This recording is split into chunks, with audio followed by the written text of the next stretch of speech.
दोस्तों, क्या 4 जून को दिल्ली में सरकार बदलने जा रही है? क्योंकि आज का ये रिपोर्ट देखकर खुद भाजपा वाले भी समझ जाएंगे कि 4 जून को मोदी की सत्ता वापसी आसान नहीं है। वो 5 राज्य राजस्थान, मध्य प्रदेश, बिहार, महाराष्ट्र, कर्नाटक, जहां बीजेपी की स्ट्राइक रेट 2019 में 92% से 99%, 92 to 99% रही, 170 में से बीजेपी 157 सीटें जीती थी। इन 5 राज्य से बीजेपी के लिए अब अच्छी खबर नहीं आ रही है। कम से कम 50 से 60 सीटों का नुकसान होता हुआ इन 5 राज्य में दिख रहा है। राजस्थान में 25 में से 25 सीटें बीजेपी लेके गई थी 2019 में। मध्य प्रदेश की 29 में से 28 सीटें बीजेपी जीती थी 2019 में। बिहार में 40 में से 39 सीटें एनडीए के खाते में गई थी। कर्नाटक में 28 में से 25 सीटें बीजेपी के खाते में गई थी। महाराष्ट्र की 48 में से 41 सीटें एनडीए के खाते में गई थी। मतलब 5 राज्य ने बीजेपी को सबसे ज्यादा सीटें, 170 में से 157 सीटें दी थी। तभी बीजेपी को 303 सीटें 2019 में आई थी। लेकिन अब इन राज्य में सीधा सीधा नुकसान दिख रहा है। कितने सीटों का नुकसान, कितनी सीटें गंवा रही है बीजेपी, जिसने बीजेपी की चाणक्य अमित शाह की समीकरण को ही बिगाड़ दिया है। इस पर बड़ा खुलासा होगा। टाइगर इस पर खुलासा करेंगे। जी हां, अशोक वानखेड़े जी का सीधा रुख करते हैं। तो स्वागत है वानखेड़े जी देशनीति के मंच पर फिर एक बार आने के लिए आपका। 5 ऐसे राज्य पर आज चर्चा करेंगे जहां बीजेपी की स्ट्राइक रेट जो है वो 52% से 92% से लेकर के 99% तक है। वो राज्य है राजस्थान, मध्य प्रदेश, महाराष्ट्र, बिहार और कर्नाटक, जहां 2019 में भयंकर बीजेपी की जीत हुई थी। लेकिन चौथे चरण के बाद अब ये आंकलन करें या असेसमेंट कहें, ये खबरें आ रही है और हमने भी करके देखा आपके साथ ही कि भारतीय जनता पार्टी इन 5 राज्य में पीछे खिसक चुकी है। एक एक कर हर एक स्टेट के बारे में जानेंगे, लेकिन आपका ओपिनियन स्टेटमेंट क्या होगा? नहीं, सही बात है। मुझे तो लगता है स्टेटमेंट क्या होगा? ये जो आपने जो 50 सीटों का घाटा बताया, जो आपने बताया 170 में से 157 सीटें भाजपा के पास थी इन 4 राज्यों में, इन 5 राज्यों में, और आपने बोला 50 का घाटा है। मुझे लगता है घाटा 50 से ज्यादा का हो जाएगा। और इसमें तो सबसे बड़ा घाटा बुरा हाल होगा बीजेपी का। यस, यहाँ सबसे ज्यादा बड़ा घाटा देने वाले 2 राज्य इसमें है, कर्नाटक और महाराष्ट्र। यहाँ पे बीजेपी एब्सोल्यूट में थी, वो रिवर्सल में जाएगी। जितनी कांग्रेस के पास थी उतनी अब बीजेपी के पास आएगी, क्योंकि कर्नाटक में राज्य में सरकार खोने के बाद जो सदमे में बीजेपी पहुंची उससे अभी बाहर नहीं निकली। राज्य की इकाई अभी भी ब्लेम गेम में डूबी हुई है कि राज्य सरकार गई किसकी वजह से। वहां स्टेट विधानसभा में बुरी हार को देखते हुए, क्योंकि हार भी छोटी मोटी नहीं, बहुत बुरी सा हार हुई, 60 विधानसभा की सीटों पर सिमट गई बीजेपी। इतना बुरा प्रदर्शन रहा बीजेपी का। तो उसके बाद बीजेपी के आला कमान डर गए और उन्होंने फिर येदियुरप्पा के हाथ में कमान दी। येदियुरप्पा के बेटे को अध्यक्ष बना दिया। अब जिन लोगों को येदियुरप्पा के खिलाफ आपने खड़ा किया था,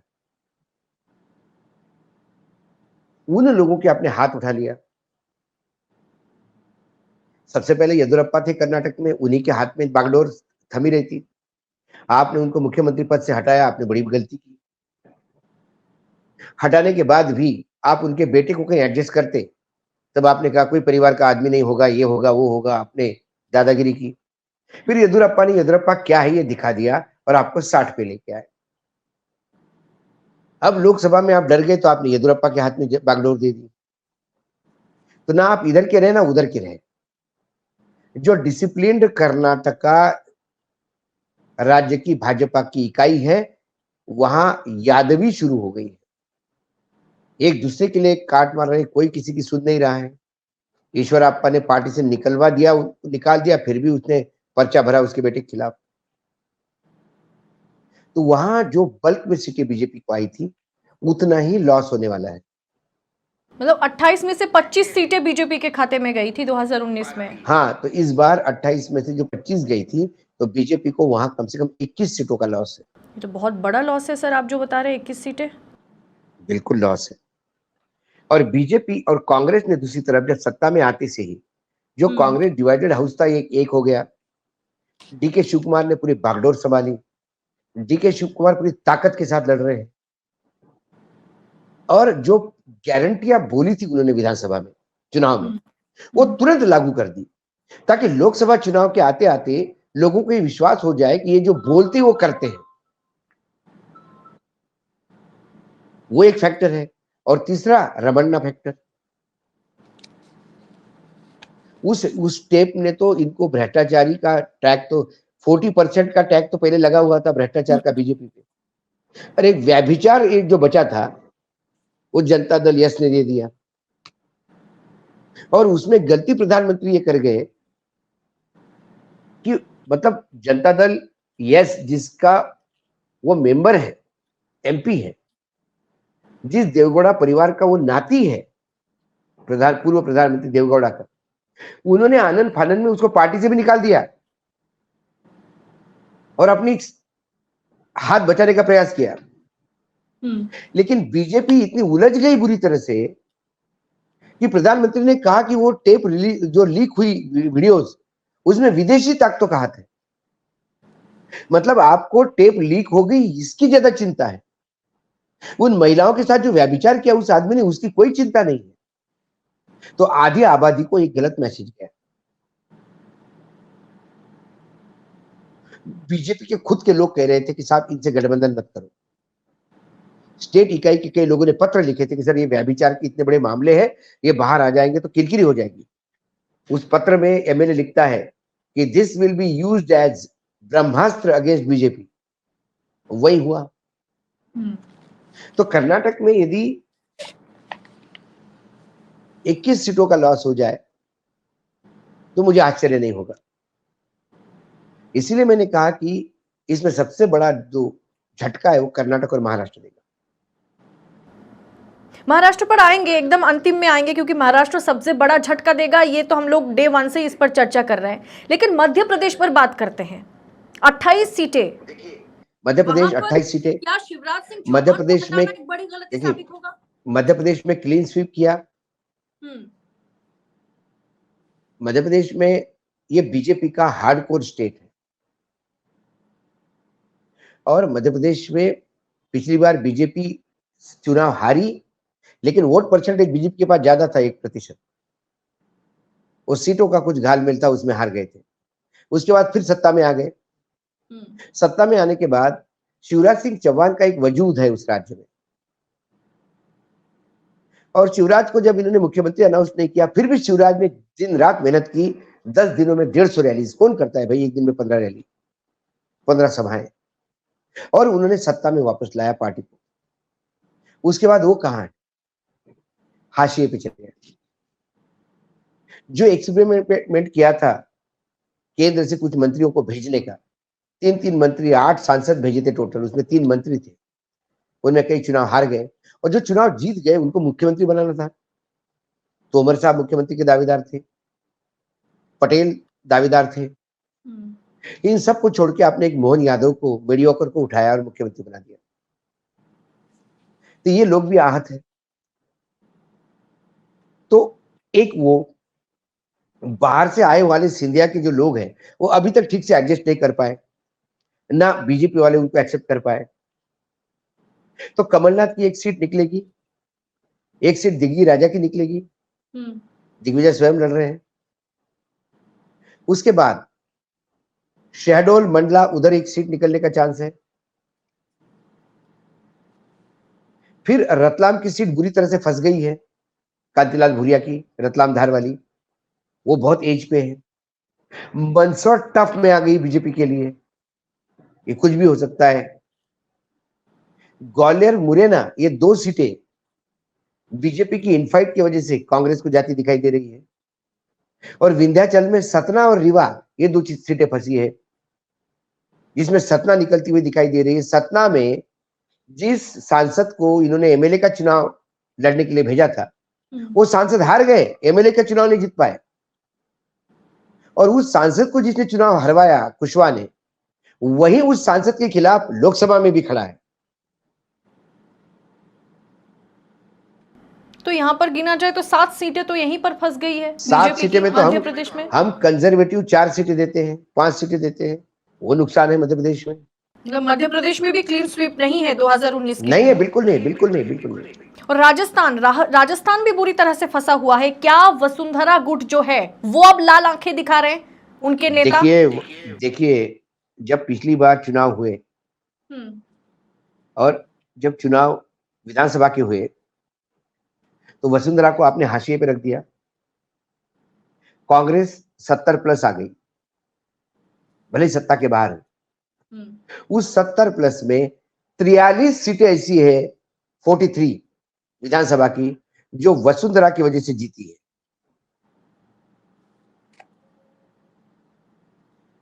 मतलब वसुंधरा के सिंपथाइजर जो थे, वसुंधरा के जो फॉलोअर थे, वो वहां पे बागी खड़े हो गए। और यही कारण है कि वहां खेल हो गया। लेकिन जब विधानसभा के चुनाव का विश्लेषण ठीक से किया जाए तो राजस्थान में 11 ऐसी लोकसभा कॉन्स्टिट्यूंसीज है जहां विधानसभा का मत यदि टोटल किया जाए तो 11 कॉन्स्टिट्यूंसी में मतदान कांग्रेस को ज्यादा है मत प्रतिशत। मतलब विधानसभा का भी कैलकुलेशन करो तो 11 सीटों पे तो कांग्रेस को वैसा भी एज है 11 कॉन्स्टिट्यूंसी में। उसके बाद वसुंधरा के नाराजगी और वसुंधरा के खिलाफ जिन जिन लोगों को आपने खड़ा किया वो इतने पिग्मीज और मीडियोकर लोग हैं कि वो अपनी भी सीट नहीं बचा पा रहे। और इसी जगह पे कांग्रेस ने छाट छाट के अच्छे उम्मीदवार दिए। जाति समीकरण देखा, मतलब जो गलती कहीं ना कहीं कांग्रेस से हुआ था इन 3 राज्य में, वो लोकसभा में सुधारने की कोशिश कांग्रेस ने की है। बिल्कुल बिल्कुल बिल्कुल। और मैं आपको ये बता दूं कि करीब करीब राजस्थान में जो सीटें हैं वो मुझे लगता है कि 7 से 8 सीटें जहां कांग्रेस को जहां कांग्रेस को बहुत एज है। 7 से 8 सीटें। हाँ, झुंझुनू है, सीकर है, चूरू है। कोटा में मामला फंसा हुआ है। कोटा में मामला फंसा हुआ है। वो कोटा भी वसुंधरा जी के आशीर्वाद से निकलती थी। तो स्पीकर महोदय फंसे हुए हैं इस बार। तो राजस्थान में सबसे बड़ा, मतलब इन 3 राज्यों में सबसे बड़ा गड्ढा, ये जो काउ बेल्ट वाले, जो खास छत्तीसगढ़, मध्य प्रदेश, राजस्थान, ये जो 3 राज्य थे, उसमें सबसे बड़ा गड्ढा जो है मुझे राजस्थान में दिखाई देता है। 7 से 8 सीटें मतलब बहुत बड़ी बात है। और दोनों बार 2014, 2019 दोनों बार वसुंधरा के हाथ में बागडोर थी। तो 25 की 25 सीटें झोली में डाल दी थी उन्होंने। इस बार तो कहीं पर भी मोहतरमा नजर नहीं आ रही है, ना ही दिल्ली आलाकमान विधानसभा में। नहीं, जब उसको बुलाया नहीं जाता, उसको अपमानित किया जाता है तो क्यों जाएगी? और आज भी उसका वजूद है भाई। राजस्थान में यदि सबसे बड़ी नेता है तो वसुंधरा से कोई बड़ा नेता नहीं है।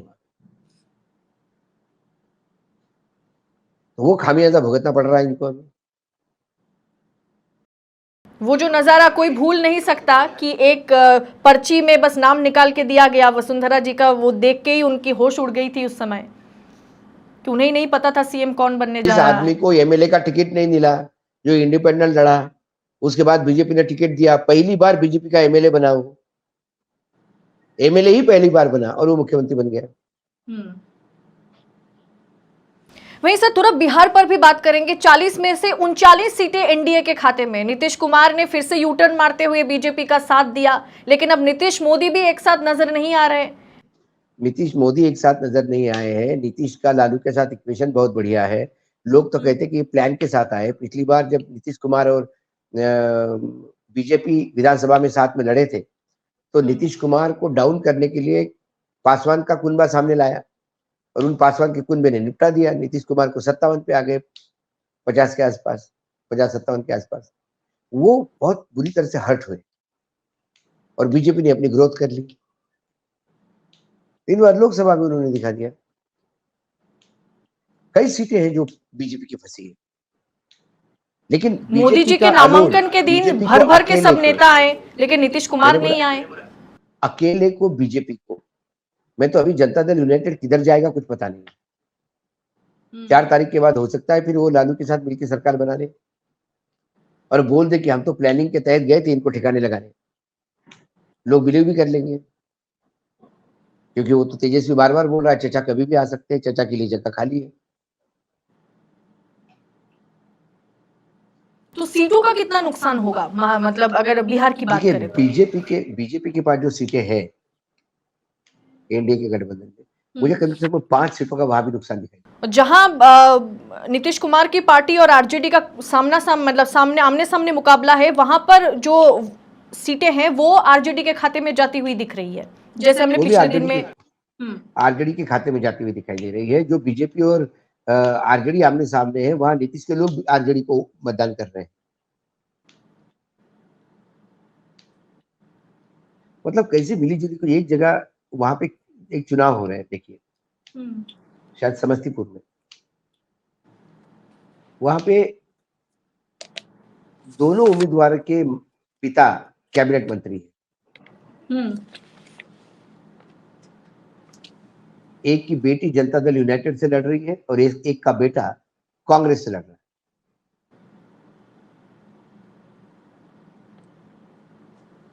चौथे और चरण दोनों में के बाप, हाँ, दोनों के पिता कैबिनेट मंत्री है जनता दल यूनाइटेड। देखिए, तो क्या नीतीश ने निपटाया किसी के बेटे को या बेटी को? माइक्रो लेवल पे जाके देखेंगे तो मुझे लालू और जेडीयू एक ही दिखता है जब लोगों से वहां बात करो, नेताओं से। जब 4 जून के बाद बिहार में कुछ भी संभव है, फिर से एक बार कुछ भी यूटर्न संभव, नीतीश कुमार ले सकते हैं। कुछ भी संभव, कुछ भी संभव। और वो द्वार कहीं ना कहीं विपक्ष ने भी खोल के रखा है नीतीश कुमार के लिए।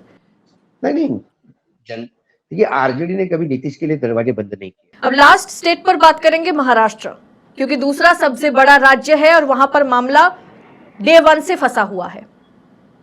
48 सीटें, 6 राजनीतिक दल लड़ रहे हैं। 2 शिवसेना, 2 राष्ट्रवादी कांग्रेस, एक कांग्रेस और एक बीजेपी। और इन 48 सीटों में बात करें तो पूरा एनडीए का कुनबा यानी अजित पवार, एकनाथ शिंदे और बीजेपी मिलके 10 सीटें भी क्रॉस करना मुश्किल है। अजित पवार के हिस्से 4 सीटें आई।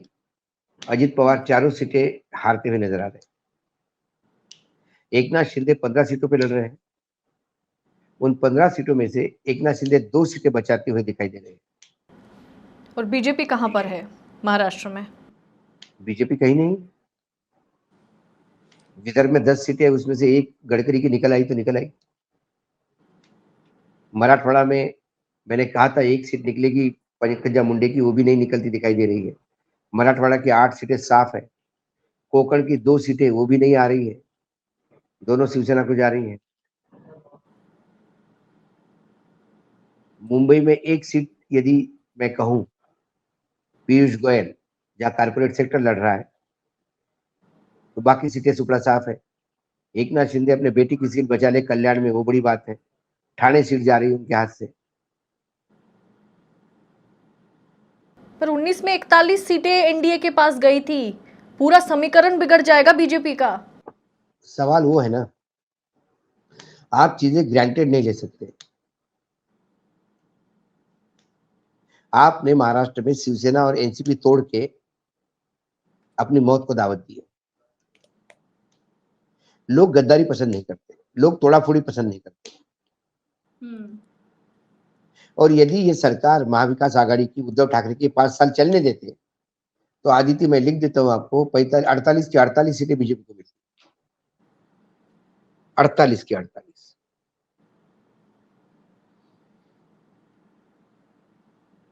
क्योंकि जो एंटी इनकम्बेंसी फैक्टर था उद्धव की सरकार का, वो सिंपैथी में टर्न हो गया और एंटी इनकम्बेंसी इनके माथे आ गई है।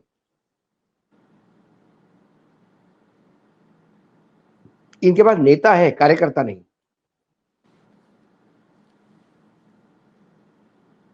मोदियों की सभाओं में जहां 17,000 चेयर लगती है, वहां 5,000 लोग भी नहीं बैठते। यह हाल है। तो आपके मुताबिक जो 100 हम लोग जो बात कर रहे थे कि कम से कम 50 का घाटा बीजेपी को या एनडीए को हो सकता है, वहां पर तो घाटा सीधा 75 पहुंच गया है। ज्यादा उससे मैंने बोला ज्यादा ना, 60 से ज्यादा घाटा। चलिए वानखेड़े जी, बहुत बहुत धन्यवाद आपका विश्व नीति के साथ जुड़ने के लिए। Thank you sir. धन्यवाद।